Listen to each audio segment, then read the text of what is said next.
Meet our think tank. They've answered hundreds of general knowledge questions under exam conditions before the show. Their answers are in, but how helpful will they be to the three contestants?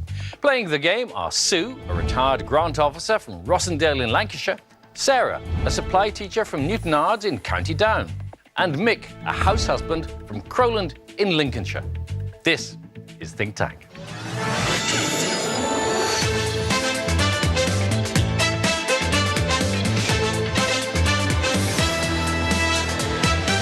Welcome to the show. Welcome as ever to our think tank. They've taken to the dance floor in their time, whether jiving like retiree Ken, that I'd like to see, waltzing like chemistry teacher Armanel, or body popping like waiter Peter and Dr. Abby. But which one of our three contestants will be dancing for joy later as they depart with a cash prize? Welcome to all three of you. Sue, you are a retired grant officer. What did you do? Well, I helped assess applications for funding from the good causes to access the money raised by the National Lottery. That's a nice job to have. It's a very nice job, yes. I did it for 16 years. Do you travel now that you're retired? Or? I do indeed. I part own a narrowboat and I spend a lot of time on the boat, travelling the canals of Britain. How lovely. You like music?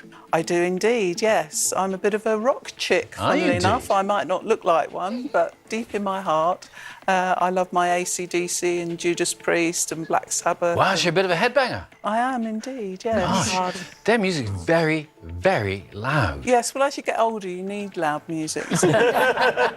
All right, well, good luck to you. Sarah, nice to see you. You're a supply teacher. Now, that's a tough job because it means you go and fill in when other teachers can't make it, right? Exactly, right through from nursery right up to year 6, well, it's our primary 7, so no 2 days are the same, so it can have its challenges now, but it's good fun as well. So how do you keep control of them? I usually have to resort to clapping my hands or maybe just a bit of a stern look, you know. A stern look. Give us a stern look.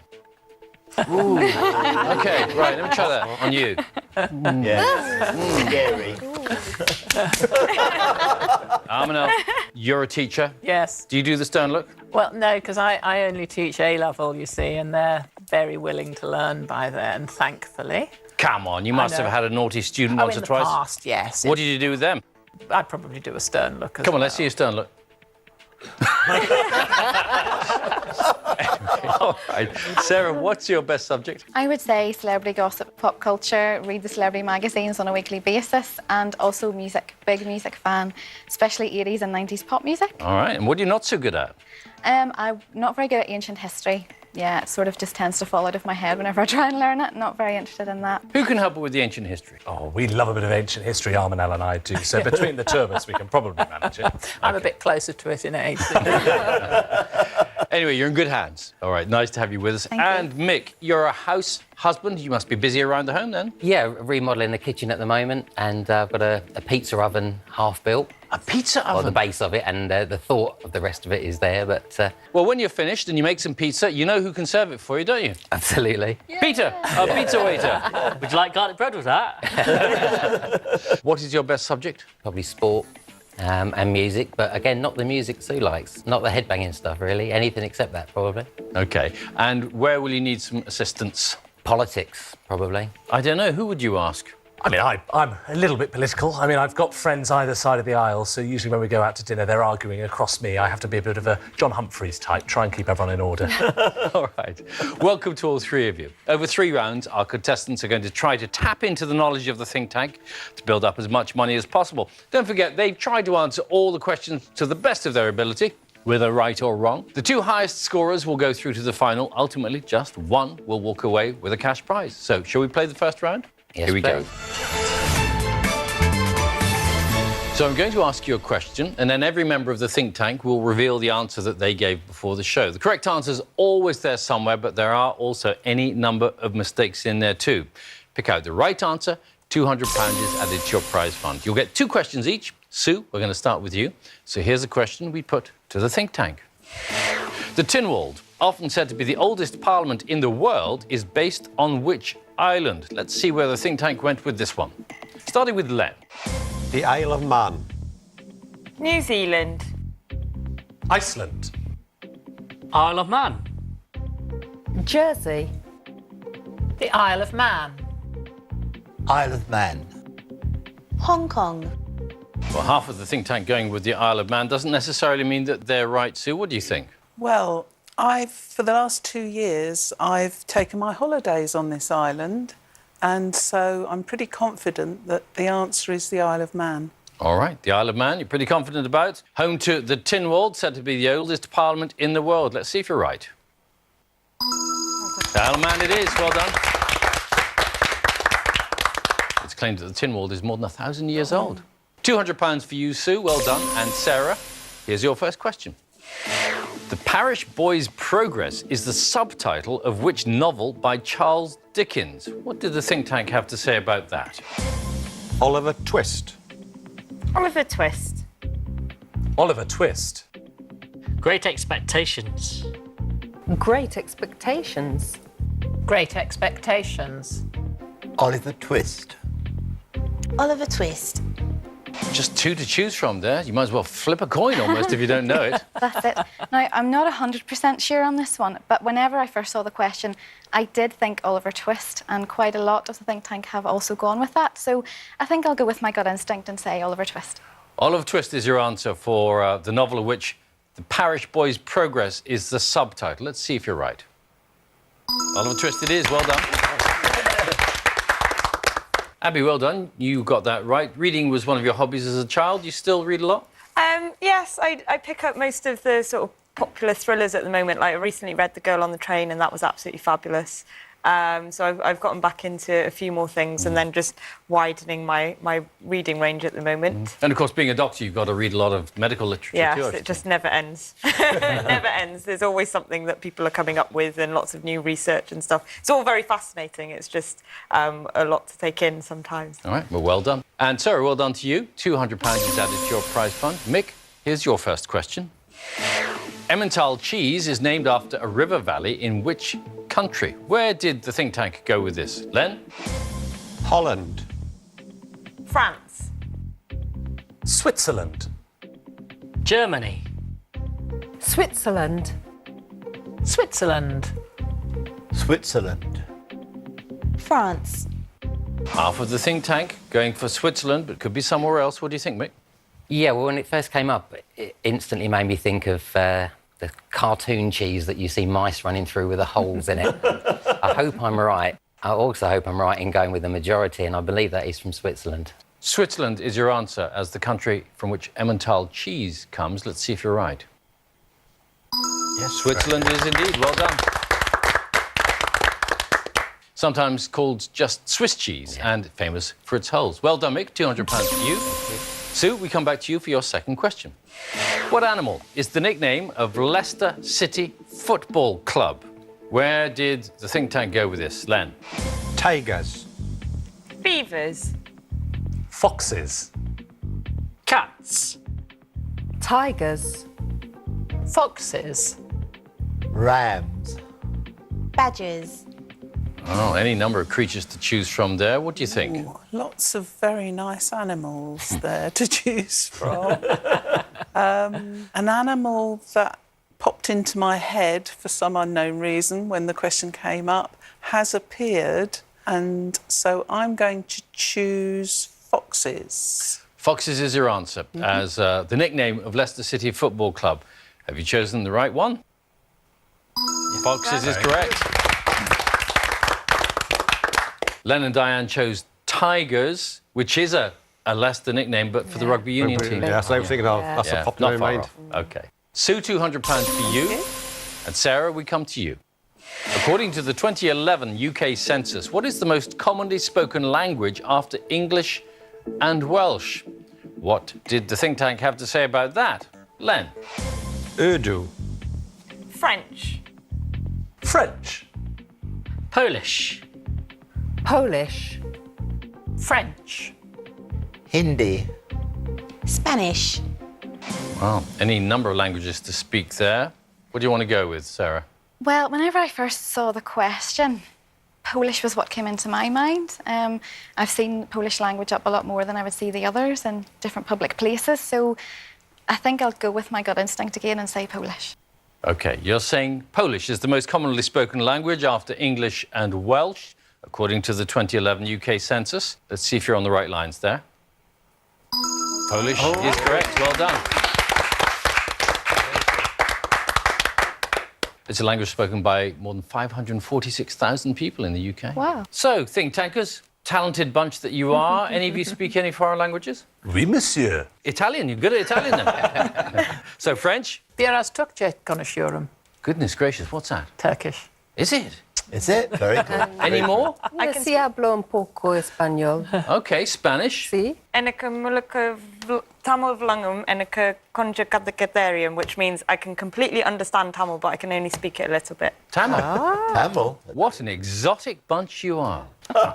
OK, Sarah, £200 for you. Well done. Mick, here's your second question. In the Monty Python film Life of Brian, who played Brian? What did the think tank have to say about this? Eric Idle. John Cleese. Graham Chapman. Michael Palin. John Cleese. Terry Jones. Graham Chapman. Brian Griffin. Pretty broad cast to choose from there, Mick. Indeed. I'm surprised to see Brian Griffin come up there. I'm not sure. Isn't that a cartoon character He is. from Family Guy? He Yeah, is okay. indeed. Unlikely to be him. So I'm going to go for a guess, and I'm going to go... I'm a big fan of Max's, and I'm going to go with Max. I'm going to say Graham Chapman. Graham Chapman's your answer as the Monty Python member who played Brian in Life of Brian. Let's see if you're right. Graham Chapman it was, indeed.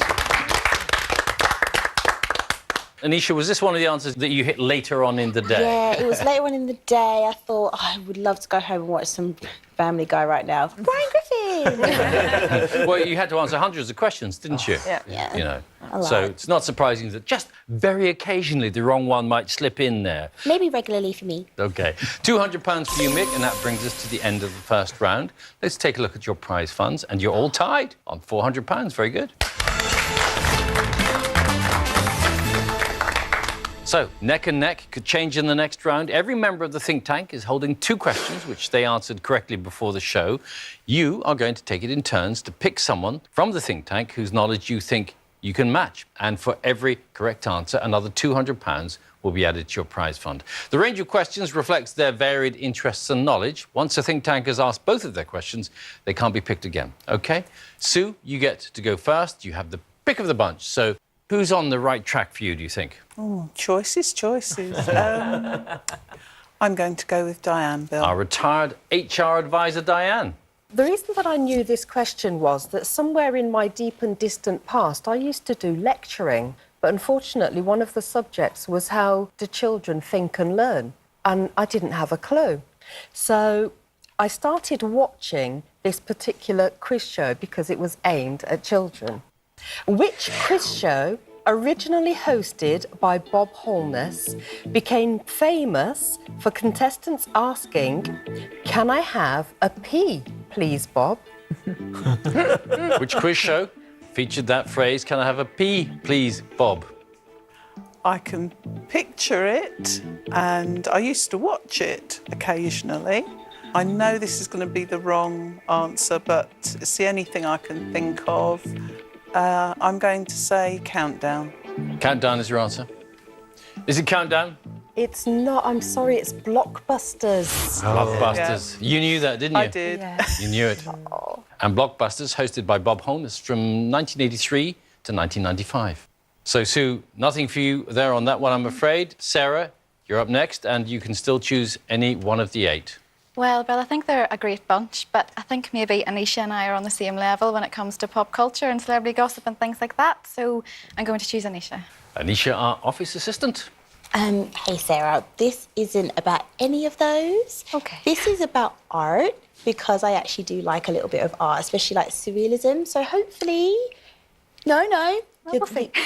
We'll see. So, the surrealist René Magritte painted a self-portrait entitled The Son of Man, in which his face was largely obscured by which type of fruit? A self-portrait by René Magritte, The Son of Man, his face largely obscured by which type of fruit? Now, I've never heard of him, I have to be honest. Whenever I heard the question, the first fruit that popped into my mind, and it's my favourite fruit, I'll just go with it, and it's pineapple. Pineapple? Oh, if you dropped the pine, it would have been right because it's apple. Oh, well, well. Is that picture of somebody in a bowler hat with an Yeah. apple in front of their face? Yeah, that one there. Yeah. So, sorry, Sarah, nothing for you there. Mick, you're next. Let's see what you can do. Who would you like to choose? My main man, Max. Well, Mick, let's see if we can break the losing streak so far. Now, obviously, I studied English at university, so this is a bit of a literature question. Maybe it's someone you've heard of. The author T.S. Eliot was a naturalised British citizen after having been born in which country? T.S. Eliot, the author, born in which country? Well, I don't know this one. I know what he wrote. It's going to be a guess. And I'm going to guess France. France is your answer? It's a very solid guess. Unfortunately, not quite right. It was the United States of America. Oh. Yeah.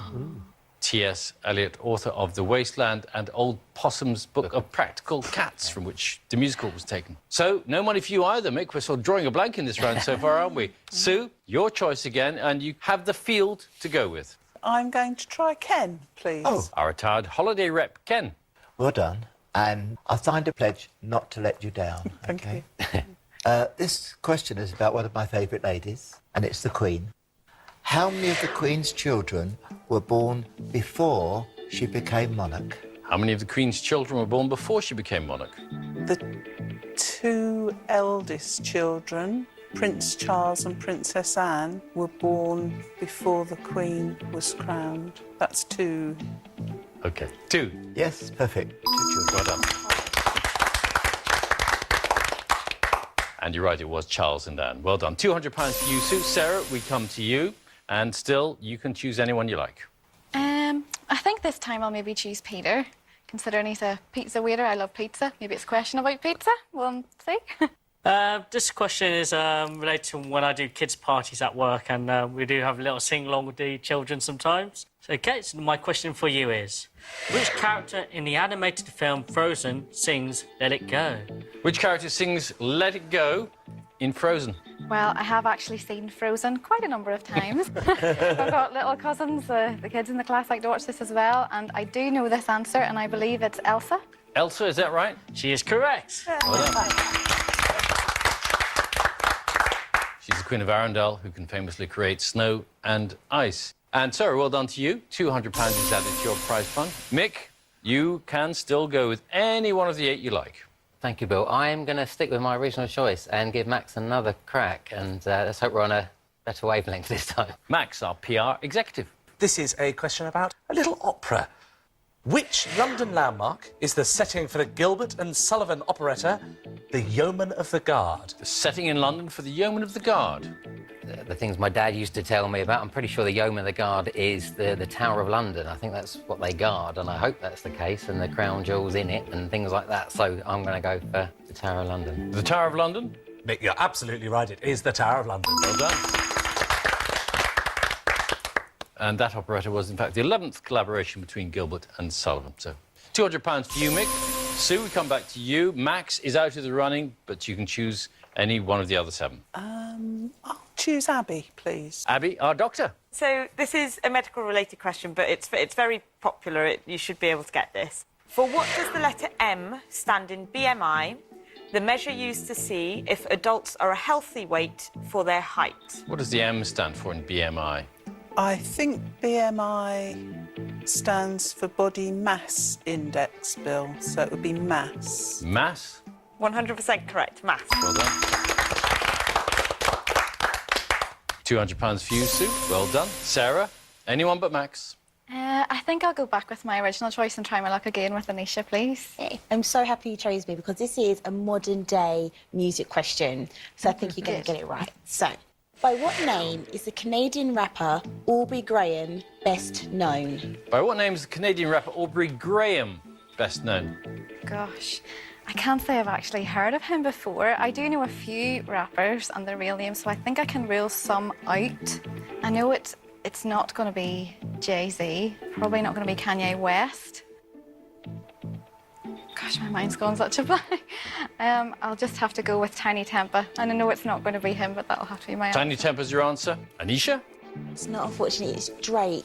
Ah, Drake. should have known that one. Oh, well.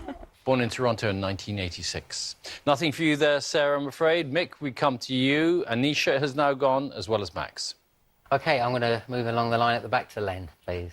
Len. Well, I think you've chosen right here. This is a question about one of those iconic TV programmes that's been turned into a film as well recently. What was the civilian job of Corporal Jones in the TV sitcom Dad's Army? What did Corporal Jones do in his civilian life in Dad's Army? Crikey, I used to watch it, and I think Corporal Jones, I can almost picture him wearing some sort of overalls. I'm going to guess at a greengrocer. Greengrocer is your answer? Yeah. Is that right, Len? Close, a butcher. He was a butcher.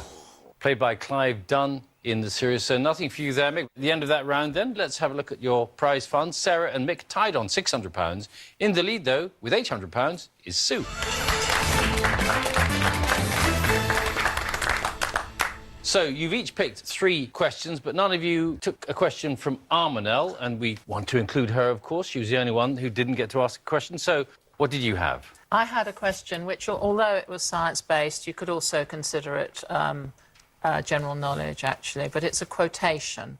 Isaac Newton wrote, "If I have seen further, it is by standing on the shoulders of what?" So just for fun, you might want to try this one at home.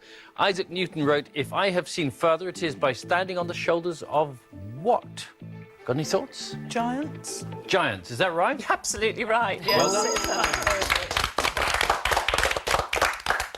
And that quote's appeared on the side of £2 coins, in fact, and was used as the title of an album by Oasis as well, which is probably why you knew that. Yeah, I may have thought it was a guess, but maybe it was there. All right, thanks very much for that, Armanelle. OK, let's get back to the competition then. Now, one of you is going to have to leave the game shortly, but any one of you could take the lead because you're very tightly packed here. All of you will now be asked the same question. 2 members of the think tank then will give you the answer that they gave before the show and their reasons for doing so. Only one of them will have the right answer, though. So if you side with the correct person, you'll add an all-important £200 to your prize fund. Just 5 questions remain, though, before we do have to bid farewell to one of you, so choose your answers carefully. And here is the first question. As of June 2016, of all the British celebrities to have a Twitter account, which one has the most followers? Max and Anisha are going to take this one on. Max. Well, as I'm sure you all know, I'm a very proud Directioneer, and I absolutely love One Direction. And I know that Harry Styles, the face, the hair, the man himself, is surely the person that everyone on Twitter would want to follow. So I'd say that given the enormous fame and fortune that One Direction have, Harry Styles simply must be the British celebrity with the most Twitter followers. Anisha? So I said David Beckham, and even though he's a sportsman, he's a celebrity in his own right. And I remember watching a little clip where Brooklyn Beckham was like, "Oh, I meet a million Instagram followers," and then his dad came and said, "Yeah, well, I've got 56 million," something like that. So I was like, "Oh, that's quite a lot of Instagram followers. So surely people want to look at you, but they want to hear what you've got to say as well." So I went for David Beckham. Max says Harry Styles. Anisha is with David Beckham. Who do you want to go with? Contestants, lock in your answers, please. And what have you had to say? So, Sue and Mick say Harry Styles. Sarah is in the middle on her own with David Beckham. Who's right? It's Harry Styles. Very good. He has about 28.5 million followers on Twitter. Wow. Well done, Sue and Mick. £200 for you. And here's the next question. According to a 2015 survey by the BBC Good Food magazine, what type of soup is the favourite comfort food for UK women? Let's ask 2 of the women in the think tank, Diane and Abby. Diane? We were on a felucca in Egypt, and the chap said, "There's the temple of Hatshepsut." And I said, "Yeah, we had hot chicken soup last night for dinner." And so I said to this question, it's hot chicken soup, because they say chicken soup is a comfort for the soul. OK, Abby? I thought, what would most women like to curl up to? And I thought tomato soup. It's rich, it's thick, it's creamy, it's velvety. I personally can't stand the stuff, but I think other women may go for tomato soup. All right, Diane's going for chicken soup. You're with tomato soup, Abby. Let's see what our contestants think. Lock in your answers, please. And what do you think here? So Sue's gone with chicken. Sarah and Mick have chosen tomato. Who's right? It's chicken soup. OK, £200 for you, Sue. And here's question number 3. Who served as leader of the Conservative Party immediately before David Cameron? Armanel and Max taking this one on. Armanel. I believe it was Ian Duncan Smith, because I can remember when David Cameron was elected, and I can just remember the swap over, so I'm pretty sure it was Ian Duncan Smith. Max? Well, this was a bit of time before I was able to vote, but I do remember people talking about the major change that happened from the previous leader before David Cameron, and I think it was an even bigger shift than from Ian Duncan Smith. I think it was actually Michael Howard, who, if you do see him, he is very, very different from David Cameron. Obviously, David Cameron was young and vibrant and had a sort of young family with him as well. And I think everyone saw that as a real step change in the way the Conservative Party was moving. Right. Armanel finds the answer hilarious. So, Armanel is saying Ian Duncan Smith. Max has gone with Michael Howard. Contestants, vote for your choice. And who have you elected? Let's see. All three of you have gone with Ian Duncan Smith. Armanel's choice. Are you right? Michael Howard it was. Michael Howard it was. Laugh as much as you like, Armanel, but you're still wrong. Excellent. Michael Howard was leader of the Conservative Party from 2003 to 2005. No money for any of you there, and we move on to question number 4. According to a 2015 Voucher Cloud survey, who did parents think was the best female celebrity role model for young people? Ken and Peter taking this one on. Ken? Well, I had a good think about this, actually, and I thought, well, I don't have any grandchildren, but if I did have grandchildren, I would think I'd love this young lady to be my granddaughter. And I thought the Duchess of Cambridge. The Duchess of Cambridge. Peter? I went for Taylor Swift because she's always quite well dressed and, you know, doesn't really speak out of place, as in, like, her views aren't too wild or anything in the sense. OK. Ken is saying the Duchess of Cambridge. Peter, you've gone with Taylor Swift. Contestants, what do you think? Lock in your answers. Let's see who you've chosen. Sue and Mick with the Duchess of Cambridge. Sarah's gone for Taylor Swift. Let's see who's right. It's the Duchess of Cambridge. And the best male role model was considered to be Ed Sheeran. Sue and Mick, well done, £200 for you. And here's the final question in this round. Whose record number of Grand Slam men's singles titles did Roger Federer surpass in 2009? Len and Abby taking this one on. Len? Well, this is a person I think sort of crept into the radar, although he's a very successful tennis player, was Pete Sampras. You had your Bjorn Borgs and your McEnroes, but this guy was going at it at a great rate of knots. And Pete Sampras. Abby?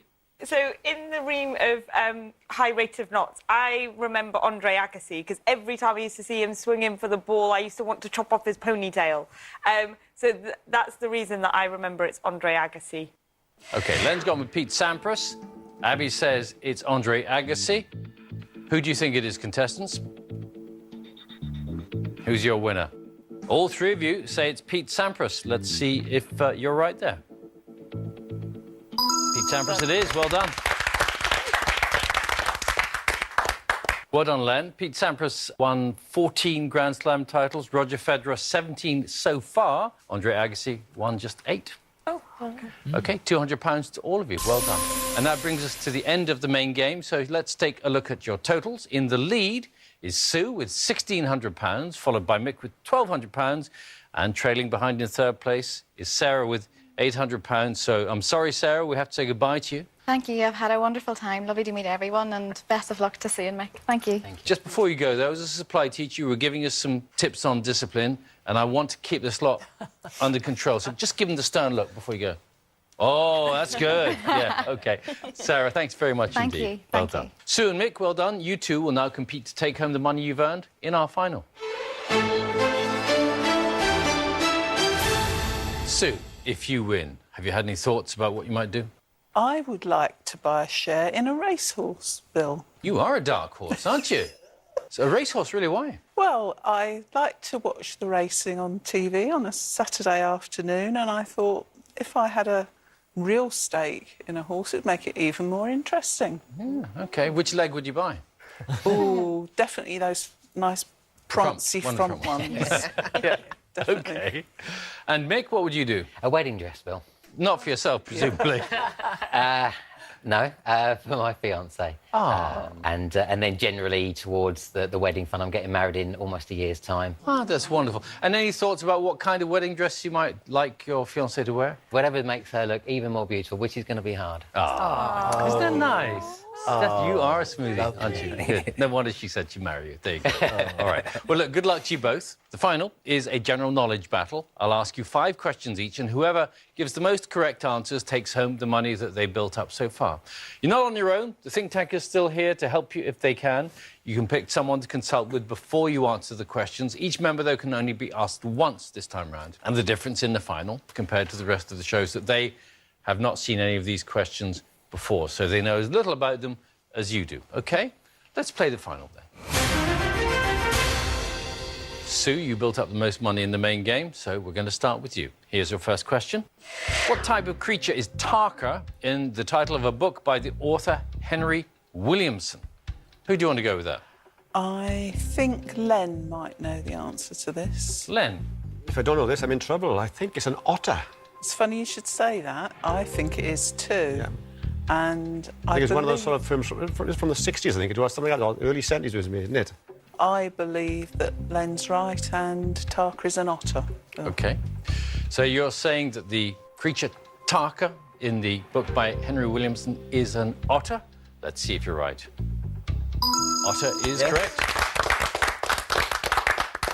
Tarka the Otter was published in 1927 and then, as you remember, Len, made into a film in the 1970s. So, you're off the mark, Sue. Mick, here's your first question.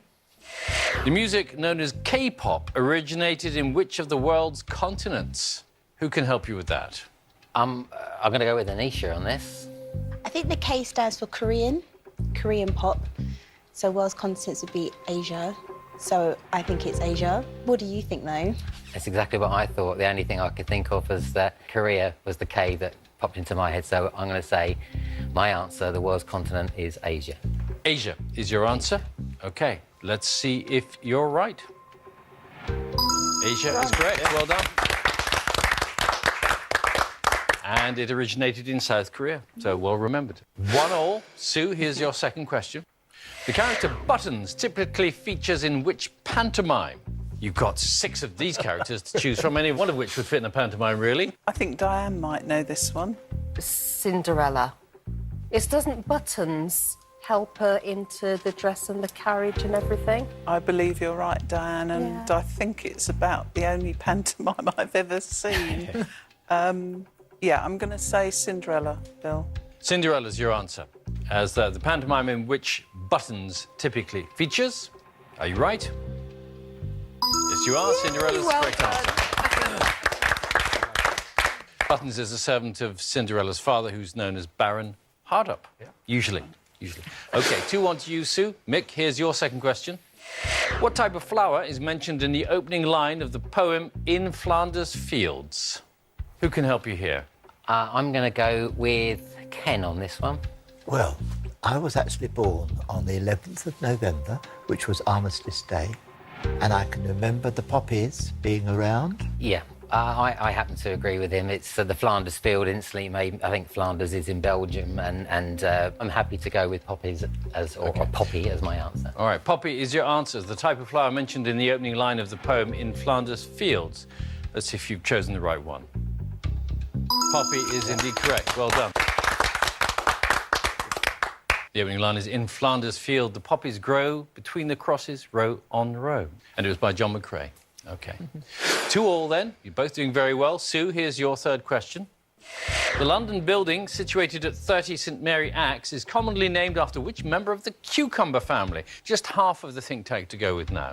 I think Max might be from that part of the world, so perhaps he could help. You're absolutely right, Sue. I do live in London and work there as well.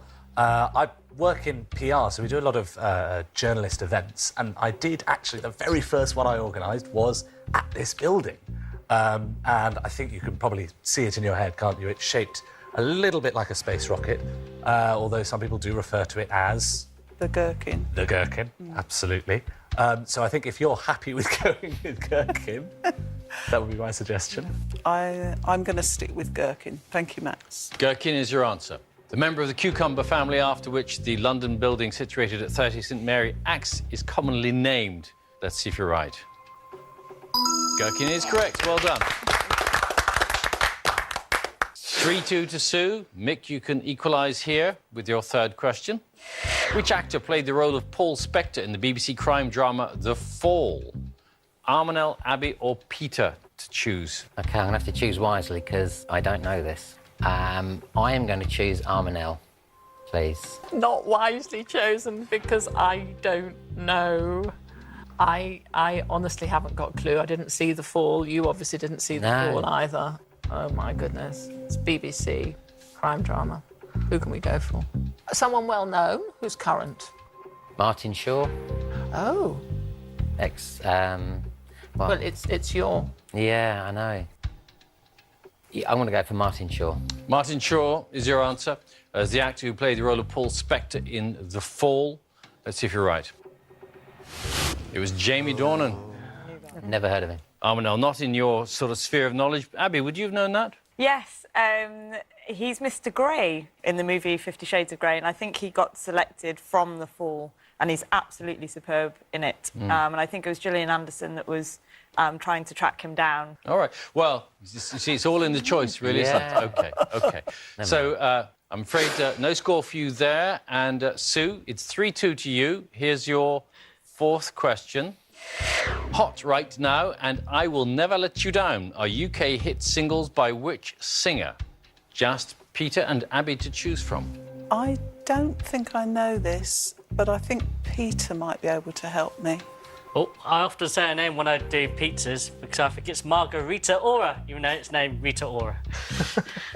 Yeah, I think I'll trust Peter's knowledge and I'll say Rita Ora, Bill. Rita Ora. OK, you're saying Rita Ora is the singer who had hit singles with Hot Right Now and I Will Never Let You Down.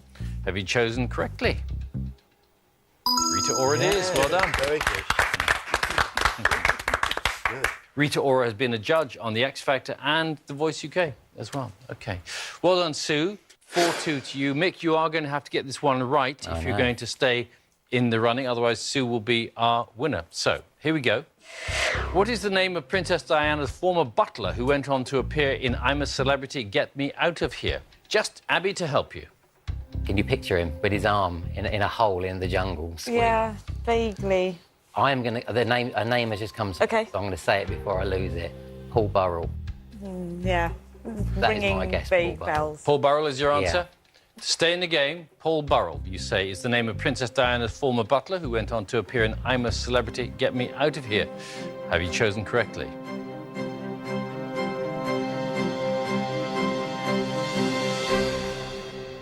Well done. Paul Burrell's the right answer. Well done. 4-3 to Sue. Still your advantage, Sue. If you get this one right, you will be today's winner. And this is the fifth question. No think tank is left to help you out. You're on your own from here on in, OK? Which British actor plays the role of Hank McCoy or Beast in the X-Men films? I've got no idea. No idea? I'll guess... Tom Hiddleston? Is that your answer, Tom Hiddleston? Yeah, I can't think of anyone else, Bill. I'll stick with that. You're going to go with Tom Hiddleston as the British actor who plays the role of Hank McCoy or Beast in the X-Men films. If this is right, you will be our winner today.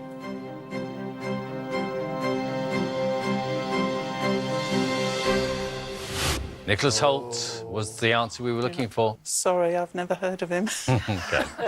Hank McCoy was played by Kelsey Grammer in an earlier film.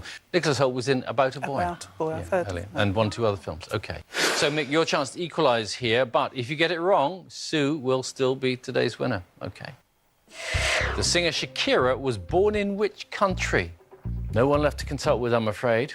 I've got a guess at this, an educated guess, because of the type of music that she plays and the way she dances and the way she looks. My instinct tells me Brazil.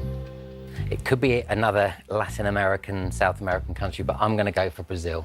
You're saying Brazil was the country in which Shakira was born? Yes. OK.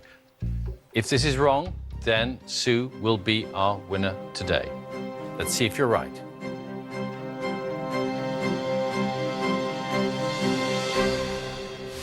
Colombia was what we're looking for. Congratulations, Sue. You are today's winner. Well done.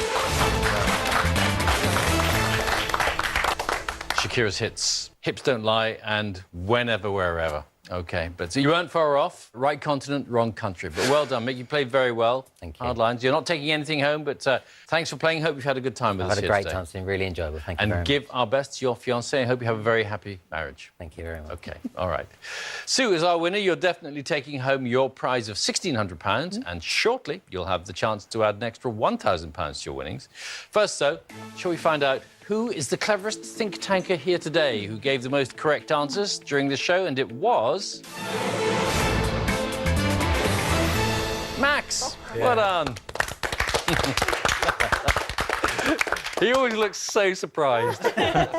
Well done, Max. OK, Sue, you have one last chance then to boost your prize as you face our question impossible. Sue, this is the toughest question of the whole show because no one in the think tank could answer it correctly earlier. So if you can do what none of them could and give us a correct answer, that extra £1,000 will be yours, OK? Let's take a look then at your question impossible. Who was the first member of Take That to have a solo UK #1 single? So we're going to give you a little bit of help. Let's take a look at the wrong answers that the think tank gave, and that might help you out. Although, looking at what they've done, there's only one wrong answer that they've given. They've all said Robbie Williams, which isn't terribly useful for you, really. No, only a little it bit. isn't. OK. So, looking at that, what do you think? I wish I knew who the other members of Take That were. I think I do know who this person is. And I can see his face, and it's just a shame I can't remember what his name is. A name has popped up. May or may not be right. Gary Barlow. Gary Barlow is your answer. That's my answer. It's the only person I can think of. OK. Who was the first member of Take That to have a solo UK #1 single? Your answer for an extra £1,000 is Gary Barlow. If you're right, this will give you a total of £2,600. Let's see if you are.